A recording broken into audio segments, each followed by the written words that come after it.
Oi, turma, do livro Com os Olhos do Coração, José Carlos de Luca, no texto que é a introdução de um outro, né, que o José Carlos de Luca ele sempre faz um textinho pequeno e depois ele faz o outro texto maior. Nesse pequeno tá assim, mantenha seu garfo. Depois o texto que nós vamos ler mesmo é Hora do Adeus. Então, mantenha seu garfo. Havia uma jovem mulher que tinha uma doença terminal e os médicos previram que ela teria apenas mais 3 meses de vida. Dessa forma, ela começou a pôr as suas coisas em ordem. Passado algum tempo, ligou para um amigo e pediu-lhe que viesse à sua casa para discutirem determinados aspectos de seus últimos desejos. Conversaram sobre vários pontos e ela lhe disse sobre todas as suas vontades relacionadas ao serviço funerário. Tudo estava em ordem e o amigo preparava-se para sair quando a mulher lembrou-se de algo muito importante para ela. Tem mais uma coisa. Quero ser enterrada com um garfo na mão direita. O amigo ficou olhando a mulher, sem saber o que dizer. A mulher então explicou. Quando eu era criança e visitava a minha avó no jantar, quando os pratos começavam a ser recolhidos, minha avó inclinava-se em minha direção e cochichava em meu ouvido: mantenha o seu garfo. Era a minha parte favorita, porque eu sabia que algo melhor estava por vir, como o bolo de chocolate ou a torta de maçã. Assim, eu apenas quero que as pessoas me vejam lá no caixão com um garfo na mão e perguntem: para que é o garfo? Então eu quero que lhes diga: ela mantém o garfo na mão porque o melhor está por vir. Gente, tem algumas coisas assim que parecem ser fora do bom senso, né? Esquisito. Mas sempre que a gente vê algo esquisito é porque tem uma mensagem ali, é porque tem algo pra gente desmistificar. E geralmente são coisas assim que mexem com o nosso interno, né? Que é tudo normal, tudo igual, as pessoas nem prestam atenção. E aí é uma forma que ela tem de chamar a atenção e de deixar a última mensagem para aqueles que ela ama. Olha que interessante isso, né?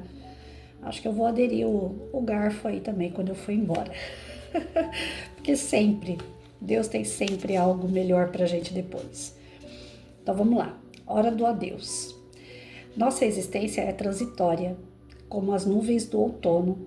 Observar o nascimento e a morte dos seres é como olhar os movimentos da dança. A duração da vida é como o brilho de um relâmpago no céu, tal como uma torrente que se precipita montanha abaixo. Buda.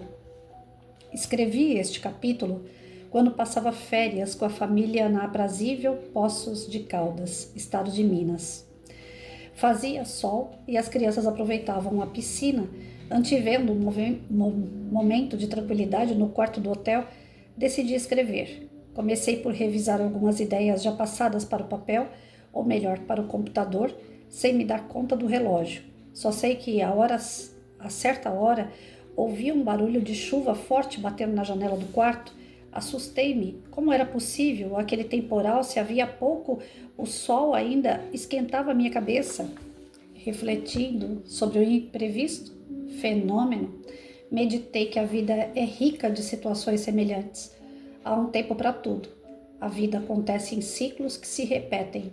Há um tempo para nascer, outro para morrer, hora de chegar, hora de partir, tempo de semear, tempo de colher.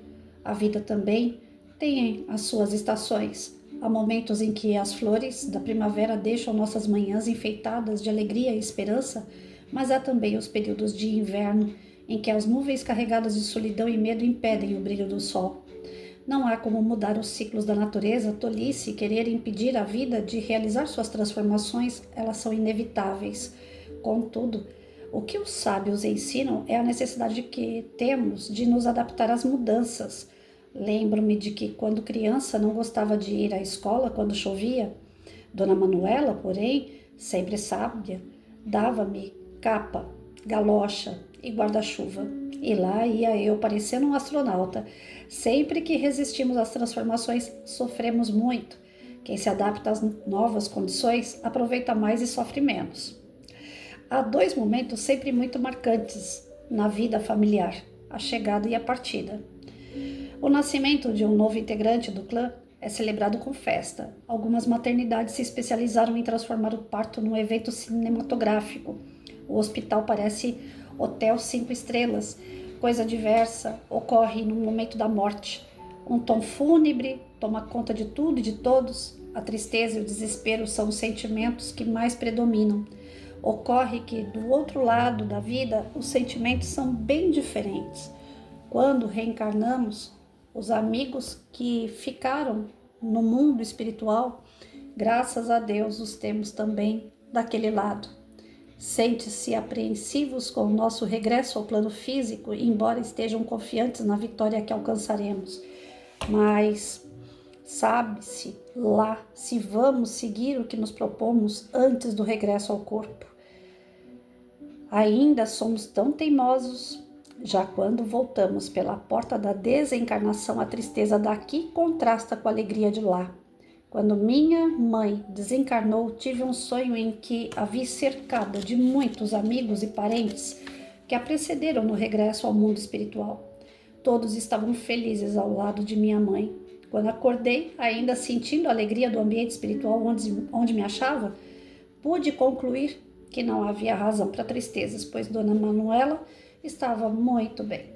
Pude então entender o que a mulher queria dizer com a história do garfo preso ao seu braço, narrada no capítulo anterior. É claro que a minha saudade não desapareceu, porém não sofro mais com a morte de minha mãe.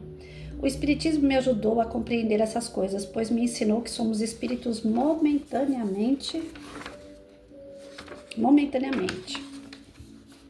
tendo uma experiência física, e que um dia essa experiência vai ter fim. Nosso mundo verdadeiro não é este no qual nos encontramos. Nossa origem é espiritual. Aqui estamos em missão temporária de aprendizado. É como se morássemos num determinado país e fôssemos incumbidos de uma missão em país estrangeiro. Cessada a tarefa, voltaríamos ao nosso país de origem. A Terra é esse mundo estrangeiro. Aqui estamos provisoriamente. Um dia teremos de retornar ao mundo dos espíritos, a nossa pátria verdadeira. Quem partiu não morreu, apenas voltou para o lugar de onde veio. Assim se torna mais leve encarar a desencarnação de um ente querido. Quando ela ocorre, sentimos tristeza sim, mas não revolta, porque entendemos que o familiar querido voltou à sua terra natal, bem como ao convívio de outros seres que também o amam. Eles não morreram, é a mensagem que o Espiritismo vem proclamando e provando desde a codificação das obras básicas do Allan Kardec. Essa é também a essência de milhares de mensagens que o médium Francisco Cândido Xavier recebeu dos entes desencarnados. Estudando centenas delas, pude extrair a essência das cartas psicografadas, todas dizendo mais ou menos o seguinte: não morremos, não nos creiam sepultados na lápide fria do cemitério. Estamos vivos que nunca, apenas situados. Estamos mais vivos que nunca, apenas situados em outra dimensão. A vida deve prosseguir. Não parem, não derramem lágrimas de desespero e revolta, porque estamos todos vivos e ainda precisamos uns dos outros para o cumprimento da jornada que Deus confiou a todos nós. Precisamos nos educar para o dia da partida, a nossa e a dos entes queridos. Retirarmos os véus do materialismo que tanto nos fazem sofrer, porque supomos que a morte representa o fim de tudo. Nada tem fim. Toda chegada é partida, todo adeus é um até breve. Para tanto, ofereço-lhe as palavras atribuídas a Santo Agostinho. A morte não é nada. Eu somente passei para o outro lado do caminho. Eu sou eu, vocês são vocês. O que eu era para vocês, eu continuarei sendo. Deem-me o nome que vocês sempre me deram. Falem comigo como vocês sempre fizeram. Vocês estão vivendo no mundo das criaturas, eu estou vivendo no mundo do Criador. Não utilizem um tom solene ou triste, continuem a rir daquilo que nos fazia rir juntos. Rezem, sorriem, pensem em mim, rezem por mim, que meu nome seja pronunciado como sempre foi, sem ênfase de nenhum tipo, sem nenhum traço de sombra ou tristeza. A vida significa tudo o que ela sempre significou. O fio não foi cortado, porque eu estaria fora de seus pensamentos agora que eu estou apenas fora de suas vistas? Eu não estou longe, apenas estou do outro lado do caminho. Você que aí ficou, siga em frente. A vida continua, linda e bela. como sempre foi. É um bálsamo, né, gente? Falei. Se tem algo que essa bendita doutrina me ganhou a princípio, para depois eu compreender, querer estudar e participar e me tornar uma espírita, a primeira coisa que o espiritismo me pegou foi pelo consolo de dizer: a vida continua. Eu creio que todos nós, a gente busca, de certa forma, um conforto para o nosso coração. É duro acreditar que a gente nasceu, cresceu, como diz o ciclo da vida material, né? Nasce, cresce, depois você morre. E aí? Para que então que você nasceu? Para que você se desenvolveu tanto? Se é para depois perder tudo isso para a terra? Teu corpo vai embora, teu espírito também? E aí? Qual é o sentido de viver? Por que muitas pessoas ainda se matam? Porque perde o sentido de vida. Porque acredita que se matando acaba com o teu sofrimento, acaba com a tua agonia, elimina qualquer tipo de medo, de insegurança. Essas pessoas estão completamente enganadas. Porque morrer fisicamente não significa absolutamente nada.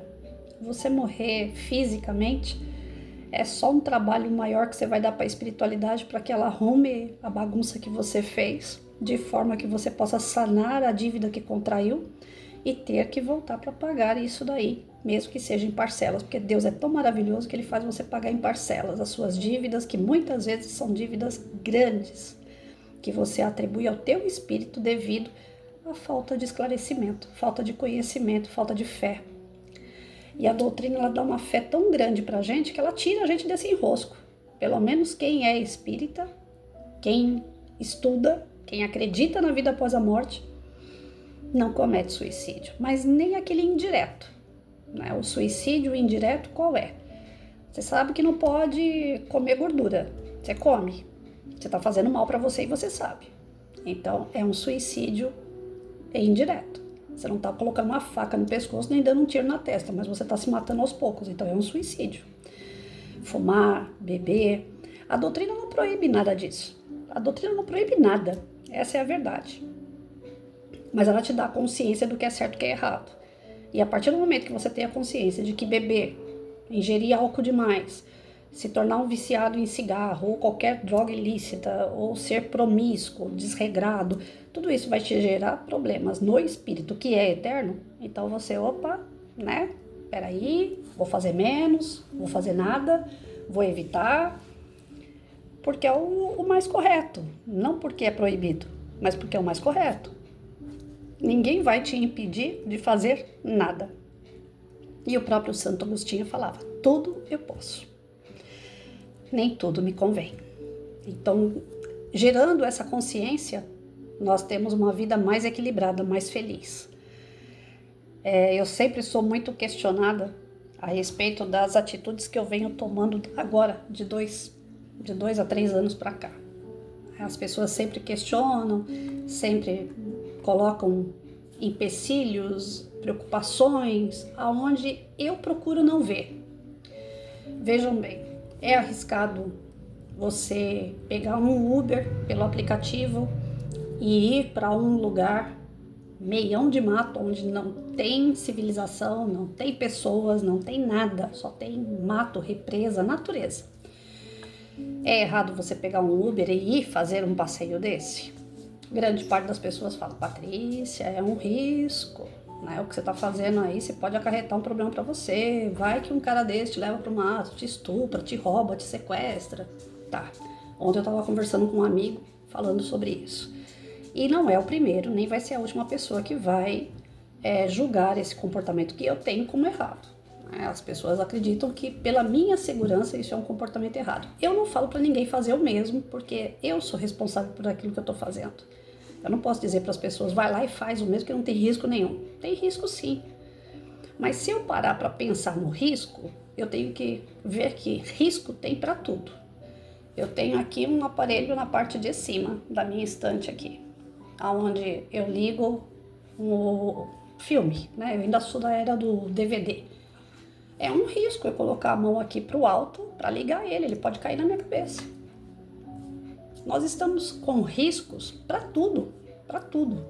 Eu vou pegar um copo para beber água, eu tenho o risco do copo cair da minha mão e quebrar. E eu me machucar, como já aconteceu várias vezes. Mas se eu não arriscar, eu fico sem beber água, né? Então, nós temos escolhas. E para algumas escolhas nós temos riscos. Eu acredito muito que eu estou sendo demais de abençoada por Deus, porque todos os motoristas de Uber que eu venho pegando têm me levado ao local onde eu quero. Eu contemplo a natureza, eu volto leve de lá, agradecendo a Deus por poder respirar ar puro, ver árvore, ver represa, ver passarinho, ver animais, né?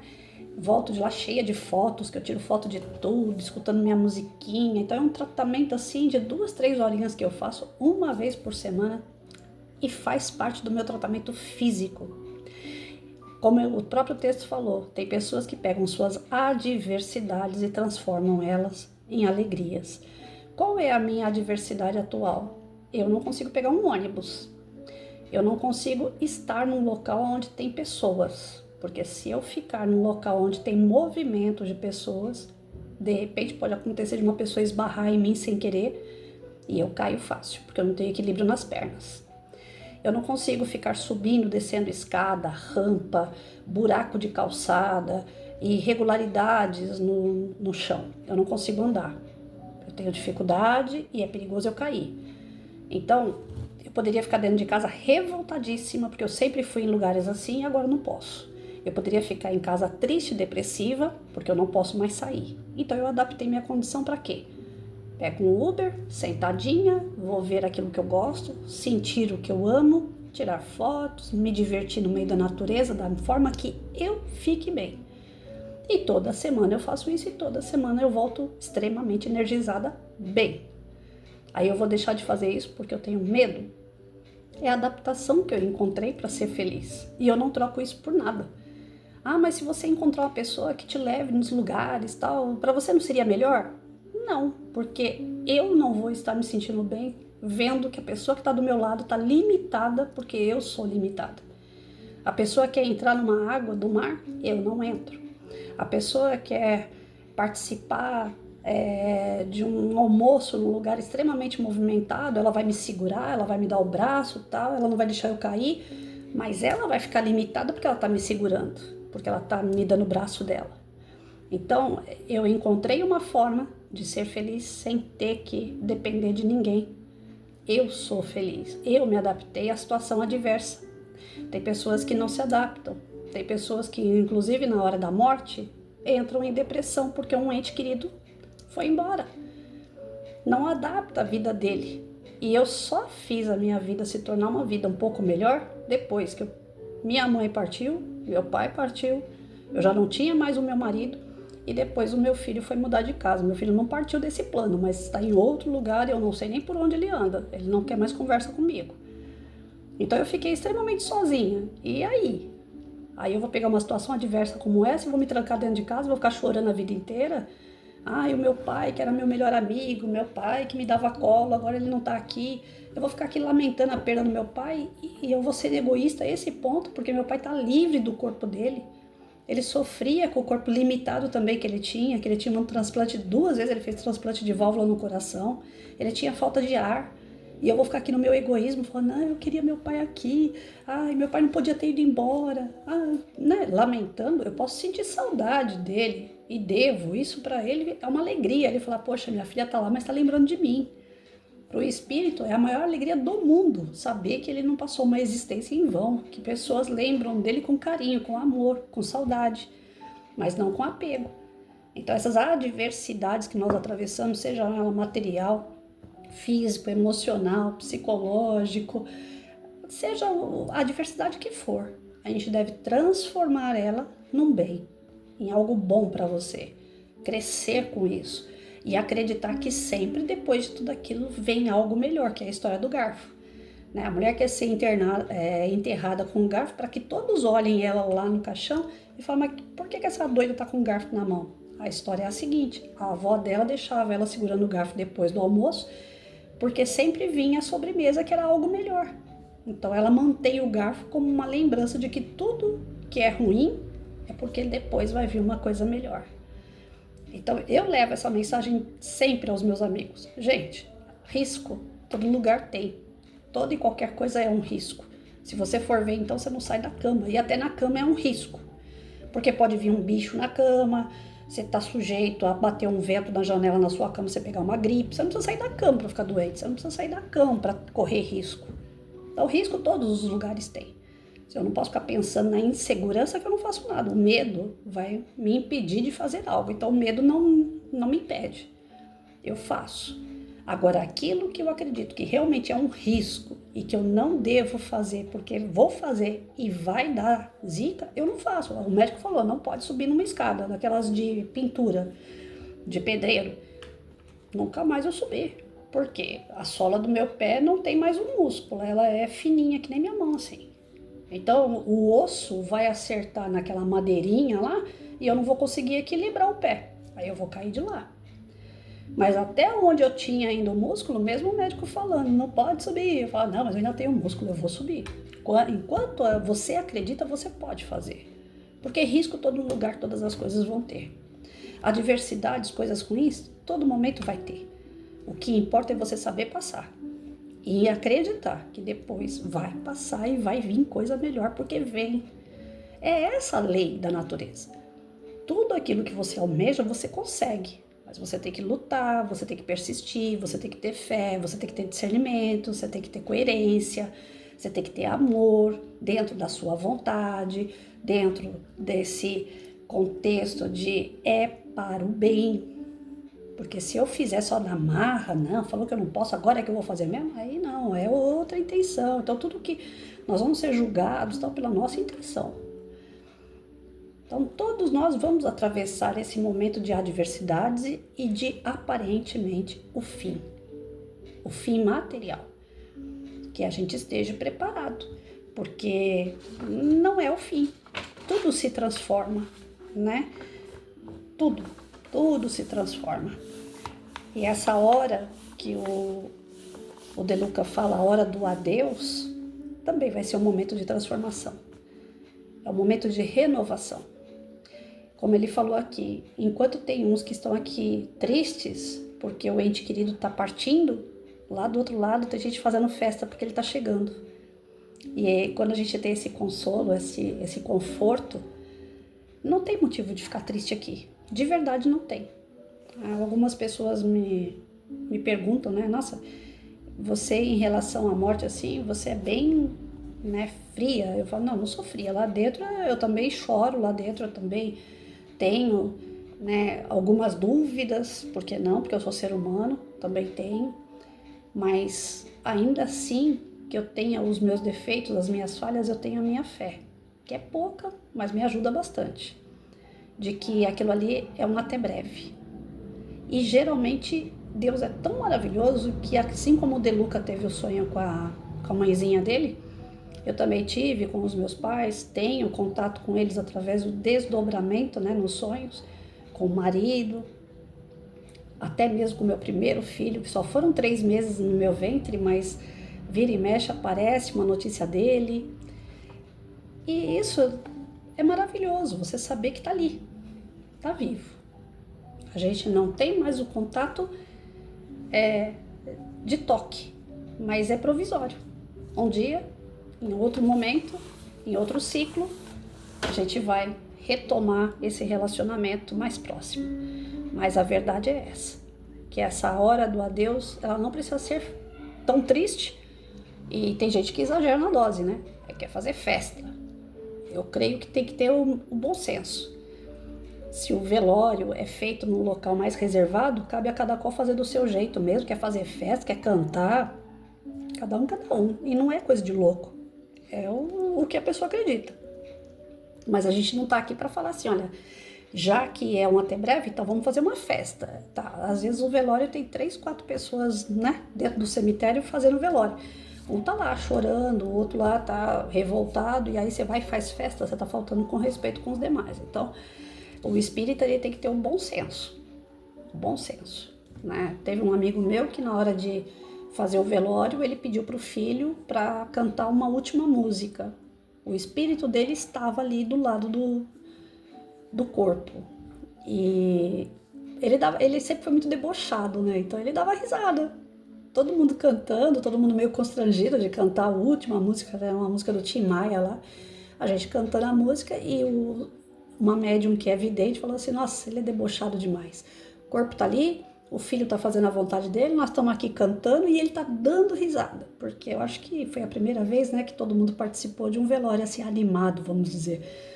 E ele era debochado, ele dava risada da gente. Ele falava assim, estão fazendo o meu último pedido, mas estão fazendo constrangido. Ele era danado demais.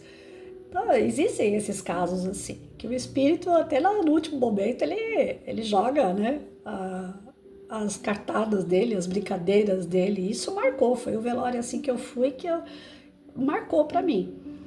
E os demais que eu participei, pai, mãe, marido, não foi aquele velório de choradeira. Eu pedi para o pessoal pelo menos se conter nisso, né? Não ficar chorando, tal, se quisesse saísse de perto, porque eu sinceramente eu nunca gostei disso, independente de ser espírito ou não. Eu acho que o choro exagerado ali perto da pessoa que está do corpo, né? Se o espírito ainda está presente, porque alguns espíritos desencarnou, nem perto do corpo fica, não vê velório, não vê enterro, não vê nada. Ele vai ser amparado no plano espiritual e a gente só fica aqui para enterrar o corpo. Ele não tá vendo nada. Então, pelo sim, pelo não, eu nunca gostei disso, de ficar velando o corpo. Da minha mãe mesmo, eu fechei o velório, não deixei ninguém ficar lá em volta dela. No outro dia eu voltei, que tinha que ficar até 9 horas da manhã do outro dia, foi liberado o corpo, já era tarde da noite. Aí eu fechei o velório dela, não deixei ninguém ficar lá. Porque eu sabia que muitas pessoas não gostavam da minha mãe, iam ficar lá chorando, lágrima de crocodilo em cima do corpo. Eu nem sei se ela já ia estar lá, o espírito ou não. Falei, eu não vou fazer isso com ela não, né? Ela teve lá os problemas dela e vamos respeitar. Eu vou lá só para fazer os trâmites que tem que ser feito, o corpo tem que ser enterrado e vou orar muito por ela. Mas nada de gente em volta de caixão chorando por ela, porque eu tinha para mim que muito do que viria ia ser mais só para inglês ver, né? Por isso que tem gente que fala assim, nossa, fulano sumiu, aí começa aquelas fofocas de velório, né? Fulano sumiu, nem conversava com o defunto, agora tá aí ó, chorando por causa do defunto. Tem uns que choram de arrependimento mesmo, de dor na consciência, mas tem muita gente falsa que vai só para inglês ver, né? Não, eu vou para não ficar chato, né? A pessoa morreu, eu tenho que ir lá, pelo menos dar um abraço nas pessoas, mostrar que eu tô lá, só dar uma passadinha rápida lá. Tá, essas coisinhas assim, eu sinceramente, gente, eu não sei se eu tô certa, se eu tô errada, mas eu não gosto, eu não aceito. Eu prefiro que ninguém venha. Eu prefiro pegar o corpo e enterrar, que é o que tem que ser feito, e cada qual na sua casa ora ali pelo defunto. Se você gosta de verdade, continua orando pro resto da vida. Se você não gosta, ora também, porque é justamente esses que não gostam que precisam mais orar, né? Então, a gente tem que ter o bom senso. O velório tem que ser uma questão de bom senso. Não prejudicar o próximo, como eu falei, né? Se quiser cantar, se quiser fazer uma festa, pode, mas cuidado, né? Que se tiver velórios em volta, você vai atrapalhar a crença do outro. Então, cada qual na sua crença, no seu sentimento. Se o sentimento é de oração, traga todo mundo para orar de verdade, beleza. Eu fui num outro velório da mãe de uma amiga minha, tinha evangélico orando, tinha católico orando, tinha espírita orando, sabe? Cada qual na sua crença, que conheciam aquela senhora e só foram lá para orar. Você não via ninguém de ladinho conversando. Aquelas pessoas vinham em grupos, orava e ia embora. Orava e ia embora. Foi um velório também que me marcou bastante. Gostei muito daquilo. Coisa baseada na sinceridade e cada qual na sua crença, respeitando a crença do outro. A senhora era católica, porém ela aceitava todos os tipos de ajuda. A família dela aceitava todos os tipos de ajuda. Todas as equipes que chegaram lá para fazer oração foi muito bem aceita. Entrava, orava e ia embora. Não ficava ali cultuando o corpo, sabe? Então eu acho super válido também. O espírito fica feliz. Tem gente orando por mim. Agora ir para velório para ficar lastimando pela perda, ou ir para velório para ficar falando, ela podia ter feito menos, ela podia ter comido menos, foi ela que procurou isso, falar mal do defunto ali na hora. Gente, isso aí faz um mal lascado pro coitado, porque ele tá ouvindo tudo. Pensa só, nossa, aquela pessoa eu achava que gostava de mim, agora tá descendo em mim, e ele tá lá do outro lado sem poder fazer nada, né? Porque ele não tem nenhum corpo para poder responder. Fala, vem cá, você tá falando de mim, sabia? Então, assim, é confortante saber que o espírito sobrevive à morte física e algumas pessoas devem se preocupar com isso, né? Então tome cuidado com o que pensa, com o que sente em relação a quem está partindo, porque é só o corpo que ficou ali embaixo da terra. O espírito está mais vivo do que nunca, ouvindo, sentindo tudo aquilo que a gente pensa e sente em relação a ele. Porque realmente as transformações, elas sempre são para melhor. E para o espírito, sair da carne é uma alegria lascada, porque a gente está preso aqui, né? O espírito não está preso, está livre. E lá, na parte espiritual, é que é a nossa pátria verdadeira. Aqui é só uma missão, ou é uma expiação, ou é uma prova que a gente vem, faz e depois volta.